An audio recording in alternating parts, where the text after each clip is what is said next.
Akka carraa ta'ee namni isin beektan tokko of ajjeesuuf barakinaa yookaan qoricha otoo liqimsi hanga mana yaalaa geessanitti yaalii dura akkamitti kennuu akka dandeessan ni beektu. Yoo akkam jirtu viidiyoo fayyaa keenya har'aarratti namni tokko akka carraa ta'e of ajjeesuuf rabbiin fidiin malee qoricha yoo liqimte yookaan immoo summiiwwan garaagaraa karaa afaansaa yoo fudhate hanga mana yaalaa deemutti gargaarsa duraa lubbuu isaa hambisuuf akkamitti gargaaruu akka qabnu ilaalla. Akkasumas gaaffii viidiyoo kanarrattis haa ta'u gaaffii fayyaa wajjin wal qabaatu kamiyyuu yoo qabaatan koomentiirra nu ka'a. Dabalataan immoo chaanaalii fayyaa keenyaa kanaaf haaraa yoo taatan sabskiraayib, laayikii fi sheer gochuun maatii ta'a nu faana ture.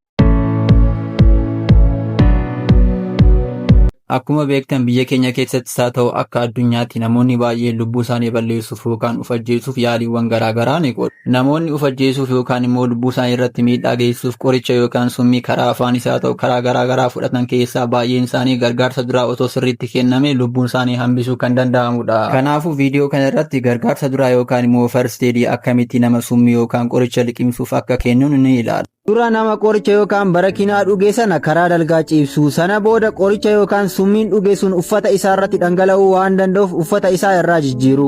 Lammaffaa immoo hollachuu fi kobba afaaniin baasuun jiraannaan sammuu isaanii fi arraba isaanii akka hin miine eegu. Sammuu yookaan mataa isaanii jala boraatii yookaan carqii kaa'u. Bakka ogeessi fayyaa hin jirretti quba yookaan wantoota jabaa karaa afaanii keessaa galchitanii akka ol cabsan gochuu dhiisu. Akka barmaataatti summii yookaan qoricha ni fashaleessu jedhamanii kan yaadaman kanneen akka aannanii fi loomii ittiin kennina. Sana booda meeshaa summii yookaan qoricha keessaa dhugan sana qabadhaatii gara mana yaalaa geesse.